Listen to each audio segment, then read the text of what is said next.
Bonjour, bienvenue sur la chaîne de Monsieur Vic. Je voulais vous présenter aujourd'hui un couteau. Voilà, qui est un Wenger New Ranger 55, dont j'ai fait l'acquisition il y a peu,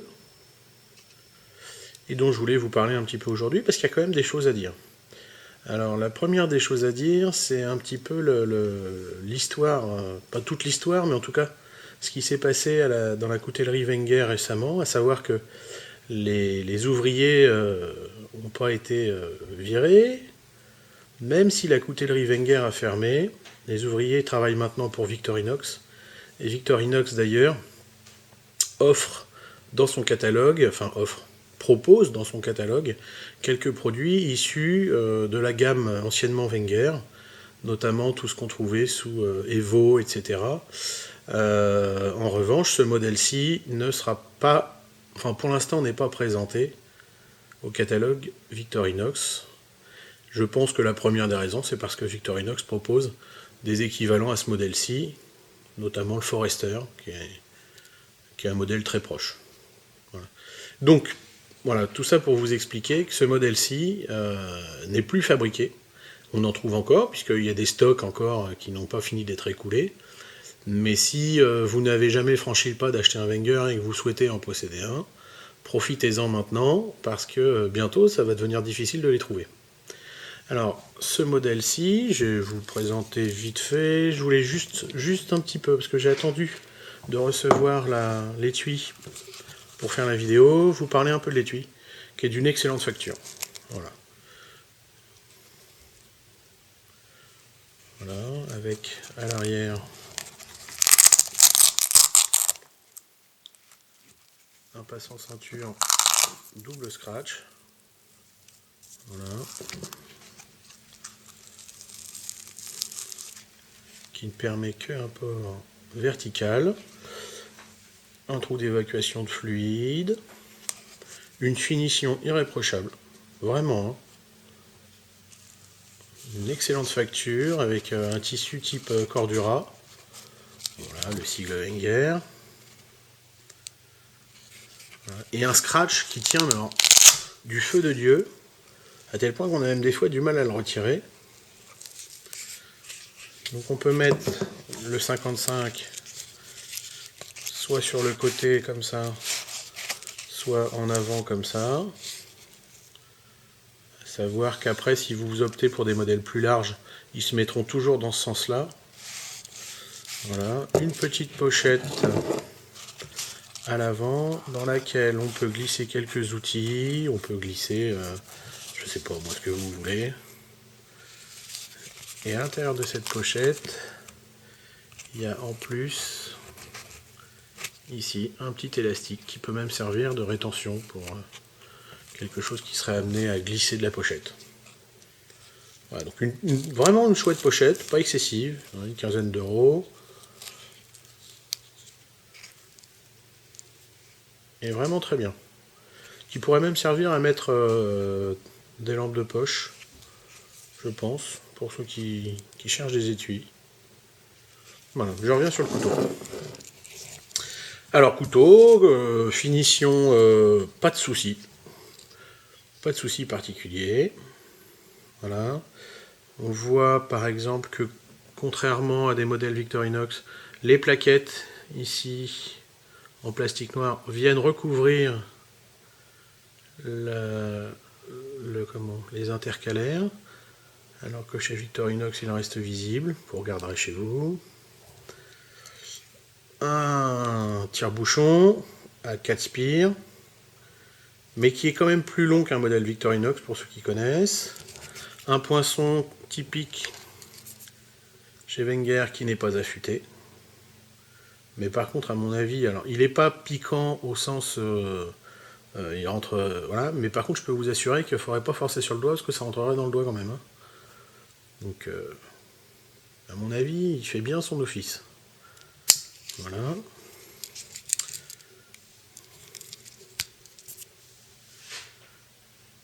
Un ouvre-boîte. Alors, je vais aborder au fur et à mesure que j'aborde les outils. Premier petit souci de l'ouvre-boîte, qui n'est pas vraiment un souci, hein. Donc en fait, ça c'est un ouvre-boîte à ouverture en reculant, voilà, on fait comme ça, en reculant, alors que pour Victorinox, on le fait en avançant. Le premier léger reproche que j'aurais à refaire, enfin à faire, pas à refaire, c'est l'épaisseur de la plaquette ici, qui vient gêner à l'ouverture. Alors, pas quand on est sur des petites boîtes de conserve, ni sur des moyennes, mais sur les très grandes type boîtes de confit de canard. Vous voyez ? La boîte de confit de canard, l'arc de cercle formé par la boîte est tellement ouvert, en fait, que il vient buter sur la plaquette qui est épaisse, et que du coup, l'outil pour ouvrir la boîte n'est pas tangent à la boîte, il est légèrement décalé, comme ça vers l'intérieur, ce qui fait qu'on a du mal à avoir une ligne propre. On fait plutôt des poinçons dans la boîte. Mais alors, bon, ça n'arrive effectivement que sur les très très grandes boîtes de conserve.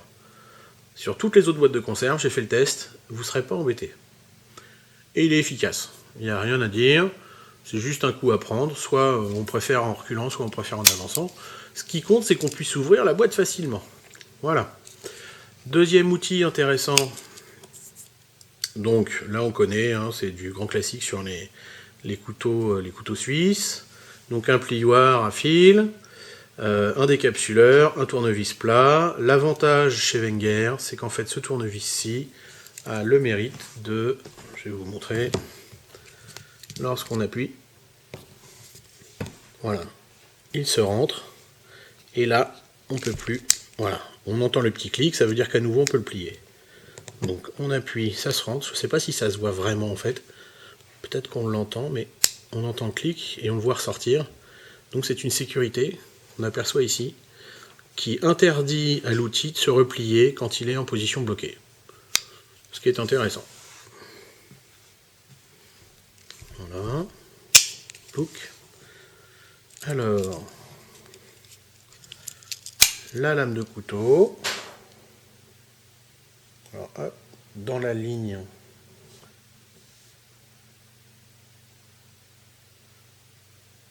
Avec un léger jimping ici, que plus d'ordre décoratif, hein. Soyons honnêtes. De toute façon, il est rare qu'on fasse des coupes en force avec un couteau pliant. Alors, première chose que j'aurais à dire, c'est... Alors, bon, esthétiquement, j'ai rien à redire. Franchement, alors, bon, il en faut pour tous les goûts, hein, mais esthétiquement, je le trouve vraiment chouette, avec cette ligne-là, qui est vraiment du plus bel effet. En revanche, aux surprises, et là je vais incliner le couteau, vous allez vous en apercevoir, et je ne l'avais pas vu sur les photos avant de le recevoir, le fil de la lame ne commence qu'ici. Alors, c'est un avantage et un inconvénient. Un avantage, c'est que quand on cherche à replier le couteau, comme là, cette partie-là n'est absolument pas affûtée, on risque moins de se couper le doigt si jamais on l'a laissé traîner. En revanche, la lame est très grande et c'est un argument de vente, sauf qu'elle perd 1,5 cm de coupe ici. 1 cm à 1,5 cm. Donc déjà, on a moins de longueur de coupe. Alors j'ai en profité, maintenant qu'il est ouvert, pour vous parler légèrement, vous parler de ses dimensions. Alors, le couteau, on a du mal à le trouver. On le trouve sous deux dimensions sur les sites qui en parlent. On dit soit 12, soit 13 cm, j'ai vérifié. Donc de la petite, du petit anneau ici jusque là, il fait 13 cm exactement. Voilà.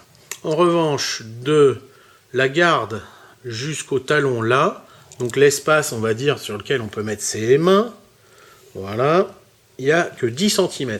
Donc il y a quand même déjà 3 cm de perdu. Ce qui veut dire que on pense que pour les grandes mains, il est bien. Moi, j'ai des mains moyennes. Et déjà, pour une main moyenne, voilà, j'arrive presque à l'extrémité. Alors, effectivement, pour des grandes mains, il est bien, mais pour des paluches gigantesques, il va peut-être pas être aussi agréable. Ou alors, le petit doigt va passer de l'autre côté, ici. Ce qui reste possible, mais à mon avis, ça va gêner. Je vous expliquerai à quoi ça sert après. Donc voilà. Ça. Ensuite, la lame, puisqu'on en parlait tout à l'heure. La lame, elle fait 10 cm en long. Mais alors, de longueur de coupe, elle ne fait que 8 cm et demi. Vous voyez, on perd 1 cm et demi ici. Le couteau en entier mesure 22 cm 5. Ce qui est quand même imposant, hein. 22 cm 5.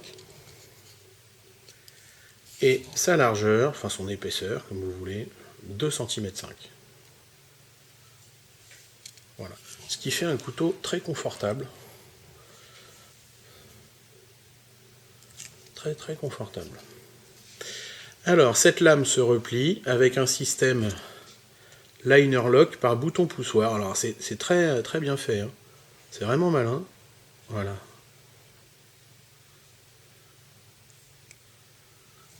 Mais alors, c'est très bien fait, mais alors, autant avant je trouvais un petit peu bizarre que Victorinox ait mis son système au dos, là, c'est-à-dire côté doigt, autant maintenant je comprends, c'est que quand on est en prise comme ça, et qu'on est en force dessus, donc le pouce serré contre le manche, et bien regardez, le pouce se trouve sur le trajet du bouton, et regardez bien, voilà. Là je fais juste le tenir normalement, hein. Alors j'attends que la mise au point se fasse. Voilà. Donc là je tiens mon couteau. Alors si je le tiens juste, il n'y a pas de problème. Si je le serre, voilà.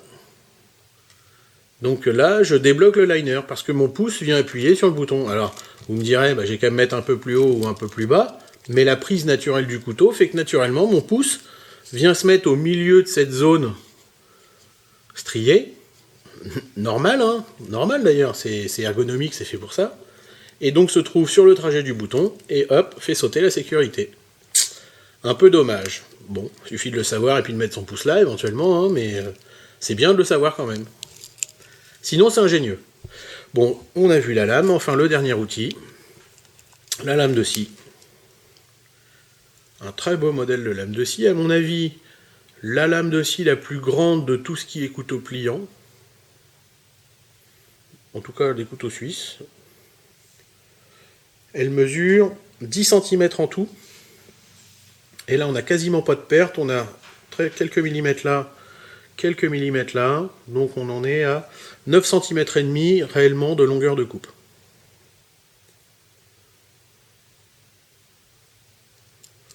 Voilà. Et là, pas de souci. C'est une qualité équivalente à celle des couteaux Victorinox, pour ceux qui connaissent. Donc je l'ai testé, ça marche très très bien, il n'y a aucun souci.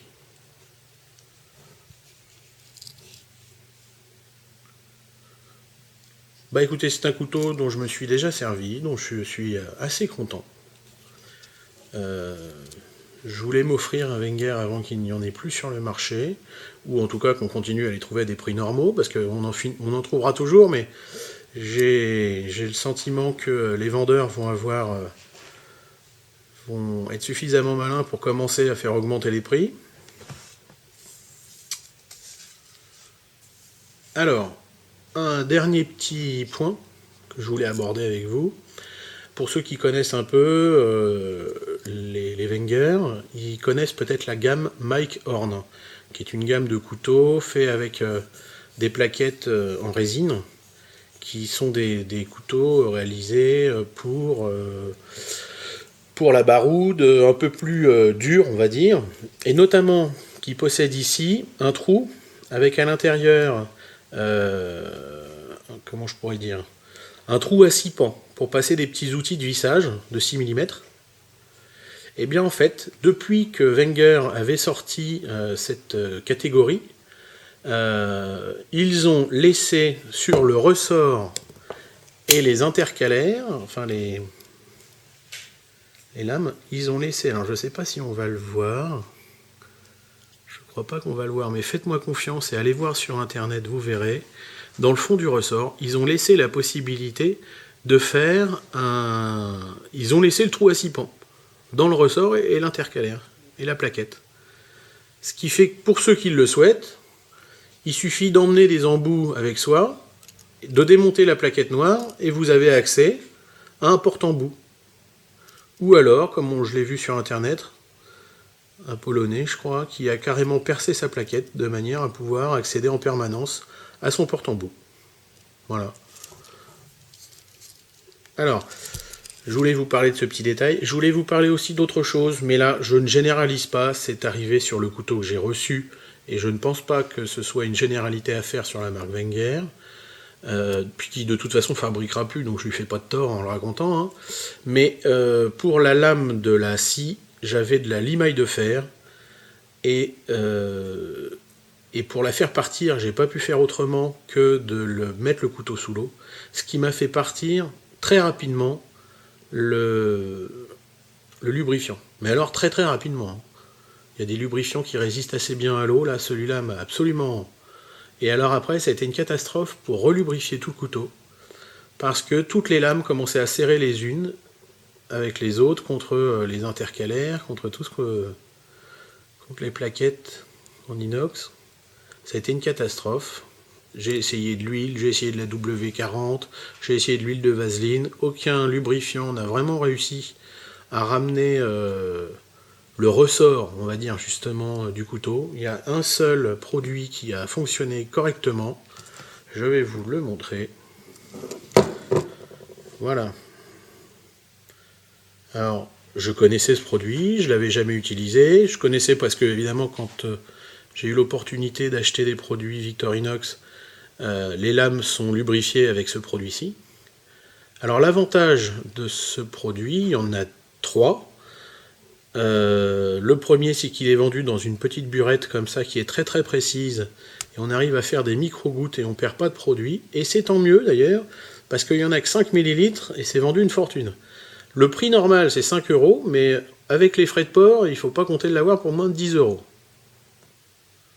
Hein, entre 9 et 10 €. On va pas chipoter, mais bon, ça fait quand même 2 € du millilitre. Donc ça, c'est le premier avantage. Le deuxième avantage, c'est que c'est un lubrifiant non sec, parce que les huiles WD-40, les huiles de vaseline et consorts, qui sont normalement des huiles mécaniques, sont des huiles sèches. Et le problème, c'est que pour les multitools, eh bien, c'est pas adéquat, tout simplement. Donc cette huile-là est une huile grasse et pas une huile sèche. Et enfin, dernier avantage, alors je ne sais pas si mon appareil va faire une mise au point correcte. Enfin bref, il y a une norme ici qui est la norme NSF H1, qui est une norme qui garantit la compatibilité avec le contact alimentaire. Voilà, ce qui n'est pas tout à fait rien. Ce qui n'est pas tout à fait rien. Et alors ça, c'est impeccable. Ça a rendu tout le ressort à mon couteau. Le seul désavantage de ce produit, on va dire, c'est son prix. Voilà. Je vous remercie d'avoir regardé. Et je vous dis à une prochaine fois. Au revoir.